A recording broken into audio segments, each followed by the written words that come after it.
اللہ کے محبوب علیہ السلام اللہ کی بارگاہ میں یہ دعا مانگا کرتے تھے، اے اللہ ایسے اعمال سے تیری پناہ چاہتا ہوں اور ایسے افعال سے تیری پناہ چاہتا ہوں کہ جو منع کیے گئے ہیں، والاہوا اور خواہشات سے، آرزوؤں سے،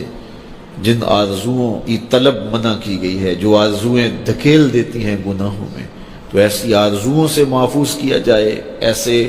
برے اخلاق سے محفوظ کیا جائے اور ایسے برے اعمال سے محفوظ کیا جائے جو تیری دہلیز سے دور ہٹا دینے والے ہیں۔ تو اللہ کی بارگاہ میں یہ مانگنا چاہیے، چونکہ دلوں کے اندر حرص، ہوس، خواہشات بہت کچھ جنم لیتی اور انسان ان خواہشات کو پورا کرنے کے لیے پھر دیوانہ ہو جاتا ہے، اور وہی دیوانگی اس کو حلال اور حرام کی تمیز ختم کر دیتی۔ جب کسی چیز کو حاصل کرنے کا جنون پیدا ہوتا ہے تو پھر جنون اندھا ہوتا ہے، پھر وہ سوچتا ہے کہ یہ چیز میں نے ہر صورت حاصل کرنی ہے، تو اس کو حاصل کرنے کے لیے پھر وہ قدروں کو پامال کر دیتا ہے، حقوق کو پامال کر دیتا ہے، شرم و حیا اتار دیتا ہے، حتیٰ کہ وہ اللہ کے بتائے ہوئے اصول اور ضوابط اور طریقے ان کو بھی پامال کر دیتا ہے۔ کسی کا خون نچوڑنا پڑے، کسی کا حق غصب کرنا پڑے، کسی کا مال لوٹنا پڑے، وہ اپنے ہدف تک ہر صورت پہنچنا چاہتا ہے کہ یہ میرا ہدف ہے، میرے پاس اتنی جائیداد ہونی چاہیے، مجھے یہ حاصل کرنا ہے اور ہر صورت حاصل کرنا ہے۔ تو اگر یہ حرص ہی مٹ جائے، یہ ہوس ہی کم ہو جائے، تو پھر انسان کی زندگی سوکھی ہو جائے گی، وہ جہاں ہوگا وہاں مطمئن ہوگا۔ تو اللہ کی بارگاہ میں یہ دعا مانگنی چاہیے کہ مالک میری آرزوئیں کم ہو جائیں اور میری ایسی آرزو میرے سینے میں پنپنے نہ پائے جس آرزو سے تو نے منع کیا ہوا ہے۔ آرزویں بڑھتی رہتی ہیں، ایک آرزو پوری ہوتی ہے تو اس کے ساتھ دوسری آرزو کھڑی ہوتی ہے، وہ پوری ہوتی ہے تو تیسری آرزو کھڑی ہوتی ہے، وہ پوری ہوتی ہے تو چوتھی آرزو کھڑی ہوتی ہے۔ تو بندہ سفر کرتا ہے، یہ پوری کر لوں، یہ پوری کر لوں، یہ پوری کر لوں، لیکن آگے پھر آرزویں کھڑی ہوتی ہیں، تو پھر کہیں اس کو جو ہے وہ فل سٹاپ تو لگانا پڑے گا کہ اس سے آگے نہیں ہے۔ تو جب وہ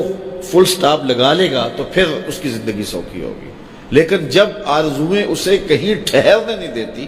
تو قبر کے کنارے تک بھی اس کی آرزویں تکمیل پذیر نہیں ہوتی۔ وہ غالب نے کہا تھا، ہزاروں خواہشیں ایسی کہ ہر خواہش پہ دم نکلے، بہت نکلے میرے ارمان لیکن پھر بھی کم نکلے۔ تو جتنے بھی دنیا کے اوپر لوگ اپنی زندگی کے مقصد کو فراموش کر دیتے ہیں، وہ آرزوؤں کا شکار ہو جاتے ہیں، احوا کا شکار ہو جاتے ہیں، خواہشات کے اسیر اور قیدی ہو جاتے ہیں۔ لیکن خواہشات بڑھتی چلی جاتی ہیں اور انسان کی کبھی بھی تکمیل نہیں ہوتی۔ حضور نے فرمایا، ابن آدم کو اگر ایک وادی سونے کی دے دی جائے تو وہ دوسری وادی کی آرزو کرے۔ آج تک کسی کو اتنا سونا ملا تو نہیں ہے، لیکن فرض کرو کسی کے پاس اتنا سونا بھی ہو تو اسے تو پھر خوش ہو جانا چاہیے، تو وہ کہے گا کہ نہیں مالک اگر 2 ہو جائے تو کتنا اچھا ہو، اور 2 ہو جائیں تو وہ کہے گا 4 ہو جائیں تو کتنا اچھا ہو۔ تو یہ دیکھیے یہ دنیا کے اوپر یہ کہاں سے کہاں لوگ چلے جاتے ہیں لیکن مطمئن نہیں ہوتے۔ تو کسی جگہ پہ ان کو فل سٹاپ لگانا پڑے گا، تو اگر نہیں لگائیں گے تو وہ خواہشات ان کو آگے لے جاتی جائیں گی۔ تو اللہ کے محبوب علیہ السلام اللہ کی بارگاہ میں یہ دعا مانگتے اور ہمیں تعلیم دی یہ دعا کہ اے اللہ میں تیری بارگاہ میں خواہشات اور برے اعمال اور برے اخلاق، جن چیزوں سے تو نے منع کیا، ان سے رکنے کی دعا کرتا ہوں۔ دنیا کے معاملے کے اندر آپ یہ آرزو رکھیں کہ بس ٹھیک ہے اتنے کافی ہے، شکر ہے میرے لیے اتنے کافی ہے، لیکن جب دین کا معاملہ ہو، ہاں اس وقت آپ کا لالچ ہو کہ اللہ تعالیٰ مجھے یہ نیکی بھی دے دے، یہ خیر بھی دے دے، یہ خیر بھی دے دے،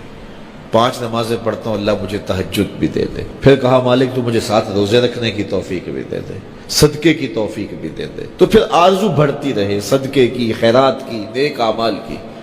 لیکن یہاں ہم جب اعمال خیر کی بات آتی ہے تو اس وقت ہمارا رویہ یہ ہوتا ہے کہ اگر فلاں بخشا گیا تو ہم بھی بخشے جائیں گے، فلاں تو نماز بھی نہیں پڑھتا، میں تو پھر 5 پڑھتا ہوں۔ اور جب دنیا کا معاملہ آتا ہے تو پھر ہم اپنے جو ہے وہ آگے دیکھتے ہیں کہ فلاں کہاں پہنچ گئے، ہم کتنے پیچھے رہ گئے۔ تو ہماری پریشانی، ہماری ٹینشن یہ ہے کہ ہم دیکھتے ہیں فلاں کے پاس وہ ہے، ہمارے پاس نہیں ہے۔ لیکن اگر ہم نیچے دیکھیں کہ فلاں کے پاس یہ بھی نہیں ہے تو پھر ہمیں سکون اور طمانینت مل جائے۔